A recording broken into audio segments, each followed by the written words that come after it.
Hey guys, welcome back. This week we're going to discuss anima integration and how it's going to save your life. These last 2 weeks we did mommy issues and then daddy issues last week, and for these next 2 weeks we're going to do anima integration, and the next week we'll do animus integration, which is a slice of the parental issue. There's a lot of overlap there with parental issues and anima integration, animus integration. It comes down to how do you integrate parts of you that you don't perceive to be there. They're in your unconscious. And we know that they're there because when you don't integrate them properly, we'll get into it, they're going to come up for you and take over your life. And this is when you find a guy, even if he's knows a lot about women and knows a lot about relationships, think of like the PUA guru guy. If he has not incorporated his anima, first of all, he's going to end up with a girl he doesn't really want, and then that girl is going to take over his life. And it's not like he plans it, it just happens when you don't pay attention to what you are. So first, what is the anima? It is the female soul residing in every male. It is the yin in the yang, as lao-tzu would say. It's archetypal. And what is an archetype? I mean, Jung coined that archetype. He didn't really he developed the idea. He didn't create the idea from scratch. But what is an archetype? It is just simply a pattern of behavior. I mean, there's lots of woo-woo connotations around archetype and around Jung in general, but really it's just a pattern of behavior that we're born with, which makes a lot of sense now that we've incorporated evolutionary psychology in the last half of the 20th century. But in the first half of the 20th century, when Jung was writing, it was a kind of a strange idea. But we have patterns of behavior based on who we are. My favorite example of this is the Oedipus complex. This is an archetypal way of functioning based on what a human is.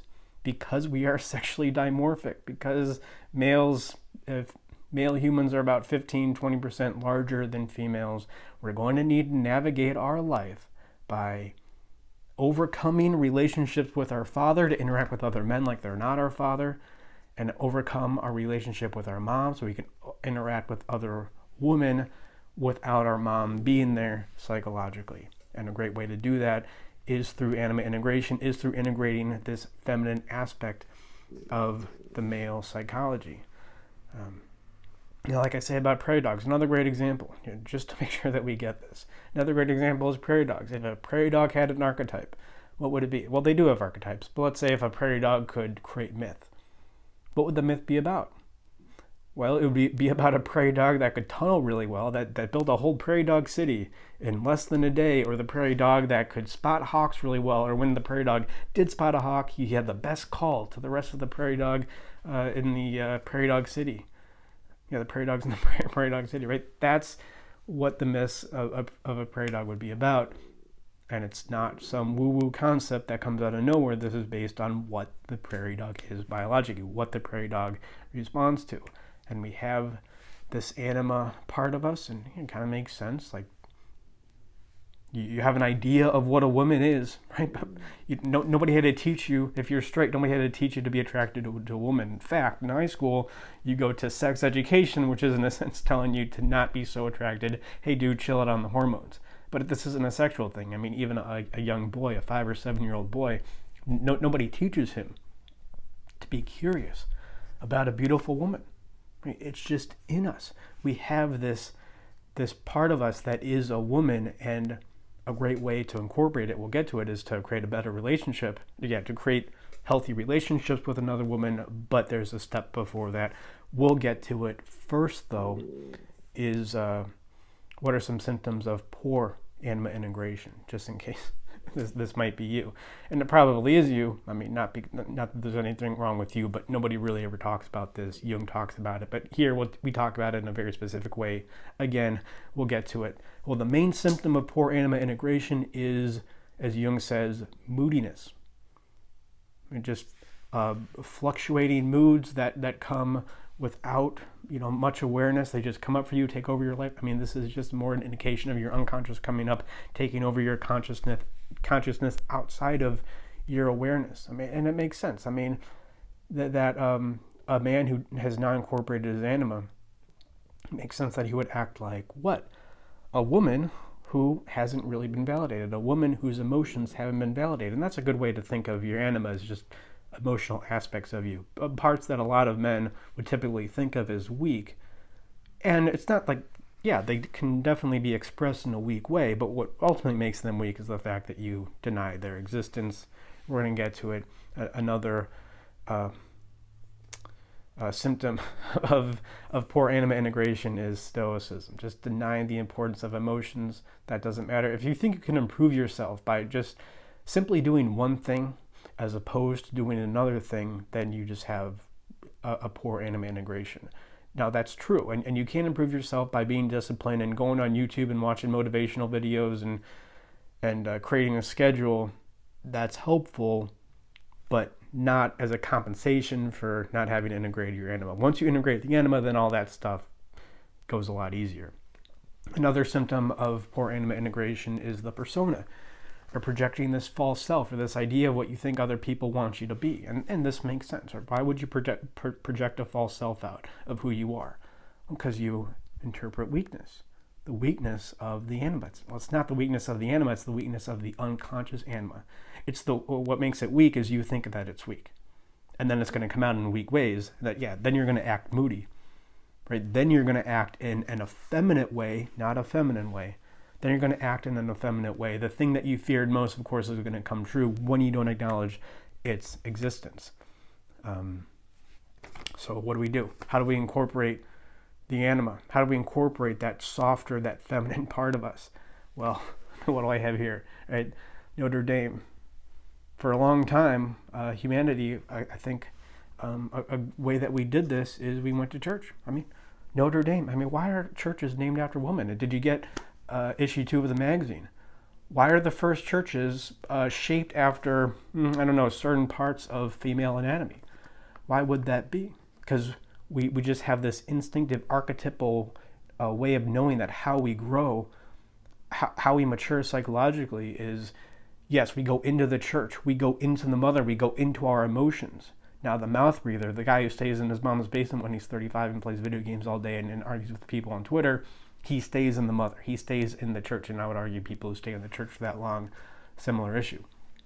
Not that there's anything wrong with going to church, or not that there's anything wrong with connecting with the mother and living at home, but you gotta grow out of that. This is what the church represents, right? That's why I have this here. This is not a Catholic, right? It's really like Hugo. That's one way to incorporate the anima, which is just a short-term solution. It's something to go into, and what the hero does is he goes into the emotions, figures them out, overcomes them, and that's what we teach you how to do here. We'll get to it. Overcomes the emotions, integrates the emotions, understands the emotions, and then that's what the hero does. Another way to incorporate the anima, and maybe a less than beneficial way, is just to get wrapped up in social movements.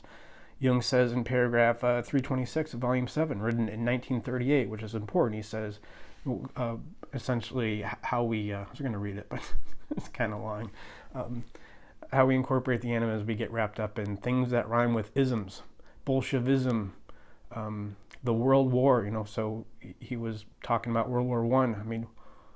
Are these plans? Do we plan to get wrapped up in tyranny? In something that wipes out large swaths of Europe? No, but this happens. Do you plan to let the woman overtake your life? You read every texting guide, every PDF texting guide, every PDF guru guide. Why did you let the woman overtake your life? Because you didn't pay attention to what you are. Just like if you're a prairie dog, you pay attention to what you are and then go from there. You don't come up with some idea based on what you want to be true. Oh, I'm just going to text a girl this and not this. I'm only going to text her this amount of times. That it's not going to work. Now that can be helpful, but only after you really learn to integrate your anima. So those are less than beneficial ways. I think those can be helpful in a certain context. Like going into the church, it's helpful as long as you recognize what you're doing. You're going into the mother, that's fine. But if you don't want to be a mouth breather, if you want to be a hero, you need to, in a sense, overcome the mother. You need to learn what's in the mother, learn what's in your emotions, learn what's in your softer feminine side, and then come out of that with the key, so to speak. So another way to incorporate the anima, the first step really is to recognize that it's there. Recognize, right, if you are going to the church, if you are going to the social movement that rhymes with ism, then recognize what you're doing, and also look for intuitive nudges. I think this is typically how men experience at least the first hints of the anima, first hints that, oh, maybe there's something else going on there. They get intuitive nudges. Now, guys are notorious for feeling those intuitive nudges and then not paying attention to it. Oh, it's no big deal, right? Just so you're out with a girl and you get intuitive nudge, maybe this isn't right. What that intuitive nudge is telling you is what you're doing. Yeah, you're using her for your anima integration, not yourself. So pay attention to intuitive nudges, follow those, and I want to be clear, I'm not saying your intuitive nudge is correct. It could lead you in the wrong direction.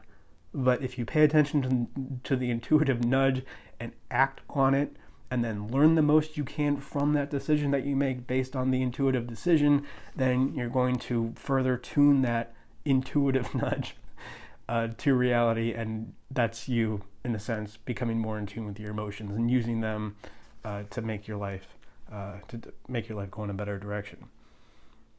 Another way is to just integrate, feel emotions, even if they don't make any sense. Validate your emotions. I mean, this is the moody guy. He has not validated his emotions.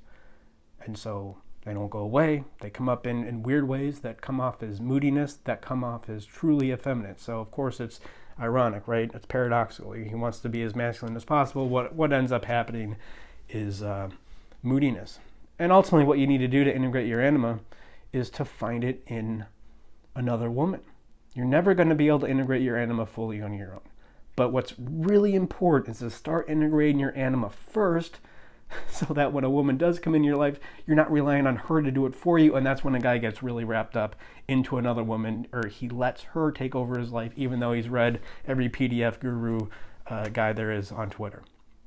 I mean, it's like, how thirsty are you, right? Thirsty. How thirsty are you, right? I'm not the one who created this, using the symbolism, this metaphor. How thirsty are you? You're going to be way less thirsty if you learn to drink water yourself, as opposed to relying on a woman to come into your life and give you water. Now, you're never going to be able to drink all the water that you need to by yourself. You're going to need another woman, right, if this analogy carries. But you got to learn how to at least drink some water yourself, so when the woman comes into your life, you don't rely on her. And of course, you wouldn't want to integrate your anima fully on your own either, because that's part of the magic. That's part of the fun of especially meeting a woman and realizing that she can do more for you than you could ever do on your own. And that's what you can do for her. We'll talk about that next week with animus integration. It's not a 1 + 1 = 2 kind of relationship. A 1 + 1 = 11. Right? She can do more for you than you could ever do on your own.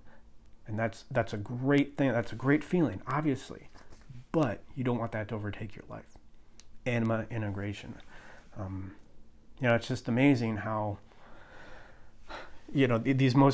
these personal things that we think only we're dealing with, it's what everybody's dealing with. Right? And this is, essentially what I'm talking about here is yin and yang. I mean, this is lao-tzu, this is Taoism, right? This week we're talking about the yin, the anima, in the yang, the animus, which is your predominant soul if you're a guy, right? Animus empire. Next week we'll talk about the yang and the yin. And it's just about, just getting that little piece that you need from your unconscious, from your anima, that your anima, it can't use it, right? It can only give it to you as long as you're looking for it. But the consciousness, your animus, if you're a man, your predominant male soul, it can use that.